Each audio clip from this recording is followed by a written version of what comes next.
আগে এই ভিডিওটা দেখেন। হাসনাত আব্দুল্লাহ, লুঙ্গি ডান্স কোন সিনেমার গান? এটা ইন্ডিয়ান একটা ভারতীয় ফিল্মের খুব সম্ভবত এটা গান, লুঙ্গি ডান্স। খুব সম্ভবত, আমি নিশ্চিত না, কারণ আমি গানটা শুনেছি কিন্তু কখনো দেখার সুযোগ হয়নি বা দেখিনি। গতকাল রাতে ধানমন্ডি 32 এর আশেপাশে শুনেননি? গতকাল এই বিষয়টি এসেছে, মানে শুনেছি। দেখুন, বঙ্গবন্ধু একটি মীমাংসিত সত্য এবং মীমাংসিত বিষয় আমি প্রশ্নটা ছিল শুনেছেন শুনেননি? হ্যাঁ, আমি শুনেছি, আমার হলেও শুনেছি এবং ঢাকা বিশ্ববিদ্যালয়ে আমি শুনেছি এবং সেটিকে ডিজোন করার কোনো সুযোগ নেই। আমার প্রশ্ন শুধু অতটুকুই ছিল, শুনেছেন অথবা শুনেননি? জি, আমি একটু বলছি। লুঙ্গি ডান্স হচ্ছে চেন্নাই এক্সপ্রেসের সিনেমার গান। এটা 2013 সালে মুক্তি পেয়েছে সিনেমাটি এবং এই গানটিতে কণ্ঠ দিয়েছেন হানি সিং নামে একজন গায়ক এবং এই গানটি রজনীকান্তকে ট্রিবিউট করে এই গানটি করা। মানে তারা তাদের সিনিয়র অভিনেতাদেরও এতটাই সম্মান দেন যে এইরকম একটা বড় সিনেমায় শুধুমাত্র তাকে ট্রিবিউট করে একটি গান করা হয়েছে। এখন আপনাকে প্রশ্ন করতে চাই, গতকাল রাতে ধানমন্ডিতে যারা লুঙ্গি ডান্স করেছেন তারা কারা? আমি এখানে তৃতীয় কোন পক্ষ এমন কেউ করেছে আমরা করিনি, ষড়যন্ত্রের গন্ধ, গত 15 বছর এগুলো আমি শুনেছি। হাসনাত আব্দুল্লাহ, বেশ শুনেছি। রাত 1টা-2টা থেকে এই গান শুরু হয়।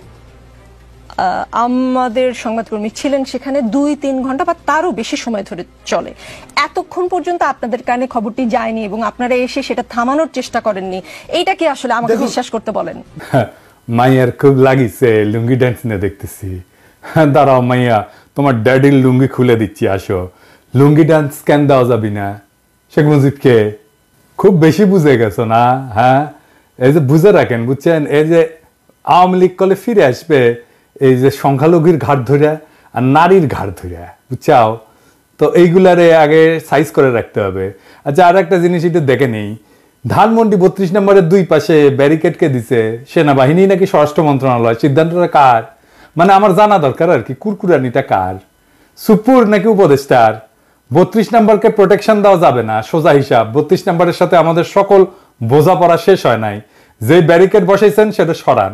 হ্যাঁ, ভালো করে কইতেছি, ব্যারিকেড না সরাইলে কিন্তু মহাবিপদে পড়বেন। লাঠিগুলি টিয়ার গ্যাস দিয়ে বিপদ ঠেকাইতে পারবেন না। কি বিপদে পড়বেন ভিডিওর শেষে কমুনি। ধানমন্ডি 32 নম্বরের সাথে আমাদের হিসাব আছে।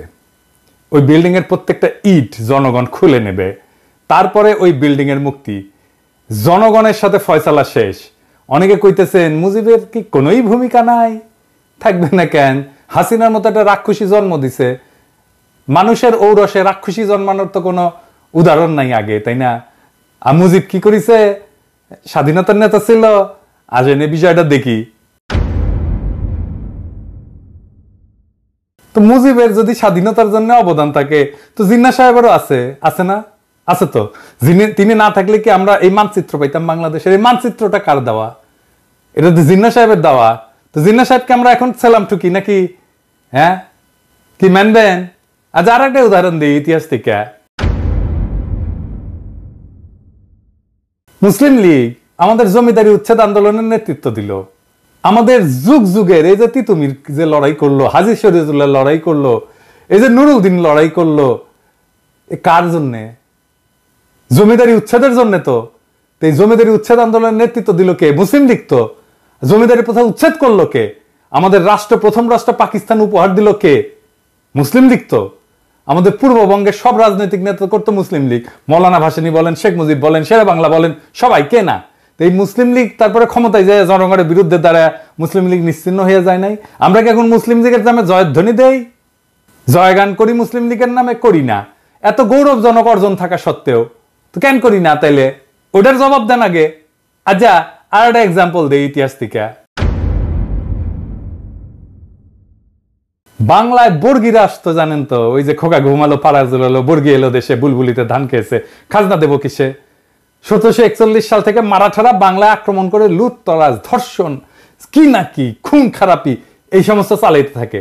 পরবর্তী দীর্ঘ 10 বছর ধরে মারাঠাদের এই আক্রমণ চলতে থাকে। এরাই হইতেছে সেই বর্গী, যাদের কথা আমি বলছি আগের এপিসোডে। সে অংশটা দেখান এডিটর সাহেব, গঙ্গারামের কবিতা সহ। সবাই পালাই গেছে বর্গী আসার খবরে। তারপরে গঙ্গারাম লিখতেছে, এই মতে সব লোক পলাইয়া যাইতে আচম্বিতে বর্গী গেরিল আইসার সাথে। মাঠে গেরিয়া বর্গী দেয় তবে সারা, সোনা রূপা লুটে নেও আর সব সারা। কারু হাত কাটে, কারু নাক কান, একই চোটে কারু বধে পড়ান। মোহিনী স্ত্রীলোক বান্ধি ধৈরা লইয়া যায়, আঙ্গুঠে দড়ি বান্ধি দেয় তার গলায়।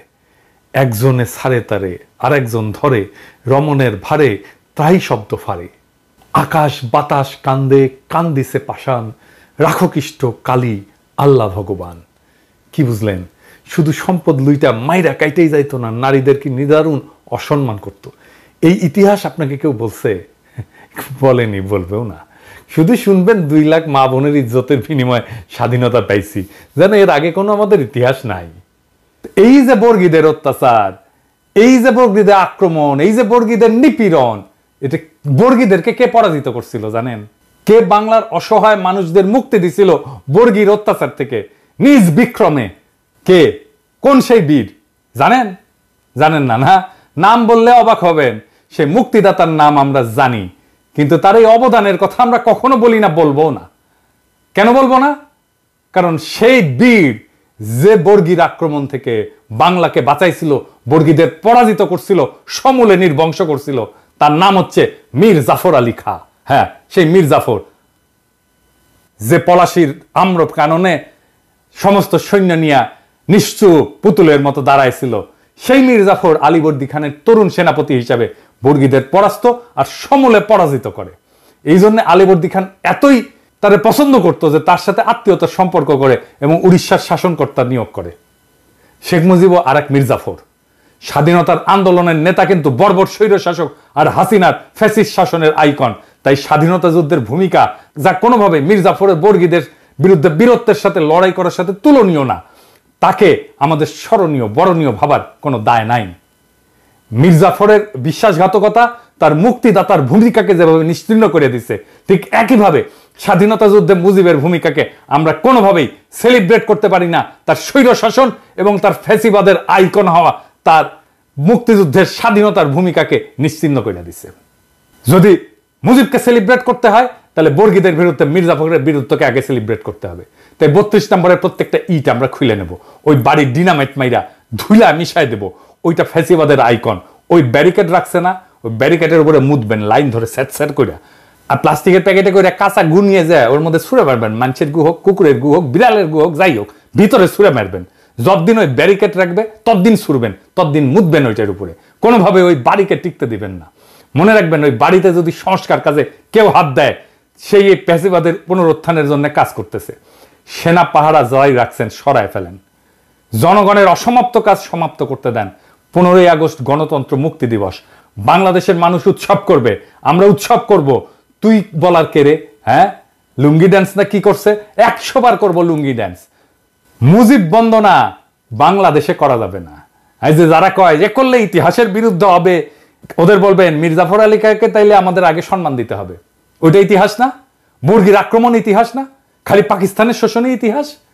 পাকিস্তানের শোষণ তো বর্গীর আক্রমণের তুলনায় কিছুই ছিল না। মুজিবের আগে মীর জাফরের হিস্সা আছে বাংলার ইতিহাসে, তাহলে ওইটা নিশ্চিত করেন। তো মাইয়া সাবধান হইয়া যাও। এরপরে যদি বাড়াবাড়ি করো না, আজকে কিছু কইলাম না, আজকে খালি ওয়ার্নিং দিয়ে গেলাম, এরপরে যদি কিছু করো না, তোমার কালে ধর্ম এমকে করে ধর্ম টের পাবা। এবার আসেন একজন শহীদের আলাপ করি। 20 জুলাই ঢাকার সাভার বাসস্ট্যান্ডে গুলিতে নিহত হয় ক্ষুদ্র ব্যবসায়ী কুরমান শেখ। কুরমান শেখ ছিল শারীরিক প্রতিবন্ধী। সে প্রতিবন্ধী ভাতাও পেত। কালুখালীর রতনদিয়া রেল লাইনের পাশে জরাজীর্ণ টিনের ঘর ছাড়া তার কোনো সম্পদ নাই। 1.5 দশক ধরে ঢাকার সাভার বাসস্ট্যান্ডে একটা ছোট্ট ঘরে দৈনিক ভাড়া ভিত্তিতে মুরগির ব্যবসা করতেন। সাভার মাছবাজারের পেছনে ভাড়া বাসায় স্ত্রী শিল্পী খাতুন, ছেলে রমজান শেখ এবং মেয়ে মিতু আক্তারকে নিয়ে বাস করতেন তিনি। দরিদ্র ছিলেন, কিন্তু সুখের সংসার ছিল। ছেলে রমজান শেখ জগন্নাথ বিশ্ববিদ্যালয়ের লোক প্রশাসন বিভাগের 4র্থ বর্ষে, মেয়ে মিতু আক্তার ইউরোপিয়ান ইউনিভার্সিটিতে বিবিএ প্রথম বর্ষে পড়াশোনা করতেন। সংঘর্ষের দিন সাভার এলাকায় অনেকের দেখাদেখি কুরমান শেখ দোকান খুলেছিলেন। কুরমান শেখের ছেলে রমজান বলেন, দুপুরে সংঘর্ষ শুরু হলে আব্বু দোকান বন্ধ করে পেছনের মাঝবাজার এলাকায় বরফ কলের ভেতর আশ্রয় নেন। এ সময় অনেকেই সেখানে আশ্রয় নেন। আমার এক চাচাও ছিলেন। পুলিশ হঠাৎ বাজারে ঢুকে বরফ কলের কাছে এসে গুলি করতে শুরু করে। নিহত কুরমান শেখের স্ত্রী শিল্পী খাতুন বলেন, সে প্রতিবন্ধী ভাতাও পেত, সোজা হয়ে দাঁড়াতে পারত না, ঠিকমতো হাঁটতেও পারত না। ছেলেকে বিসিএস ক্যাডার এবং মেয়েকে ব্যাংকার বানাবে বলে অনেক কষ্ট করত। সে কোনো দল করত না। আমার স্বামী হাত জোর করে পুলিশের কাছে বলেছিল, স্যার আমি অসুস্থ, ব্যবসা করে খাই, আমারে গুলি কইরেন না। এরপর গুলি করে হত্যা করে পুলিশ কুরমান শেখকে নির্বিকারভাবে। হাসিনার পুলিশ এভাবেই হয়ে উঠেছিল ট্রিগার হ্যাপি, ইনডেমনিটি পাওয়া উর্দি পরা খুনি, যাদের খুন, দুর্নীতি, নির্যাতন, নিপীড়ন করলে কোনো শাস্তি পাওয়ার কোনো ভয় ছিল না। এই বিপ্লবের প্রথম প্রহরেই সেই পুলিশ নিদারুণভাবে কাপুরুষের মতো পরাস্ত হয়েছে সারা দেশে। এদের পান্ডারা হয়েছে পলাতক। কিন্তু এই ইতিহাস আমরা লিখে যাব, বলে যাব যুগ যুগ ধরে, যেন মানুষ এই অমানুষগুলোকে চিনে রাখে, যেন মানুষ এই হাসিনার দুঃশাসনকে চিনে রাখে, যেন মানুষ হাসিনার এই রক্ত পিপাসাকে মনে রাখে। ইনকিলাব জিন্দাবাদ।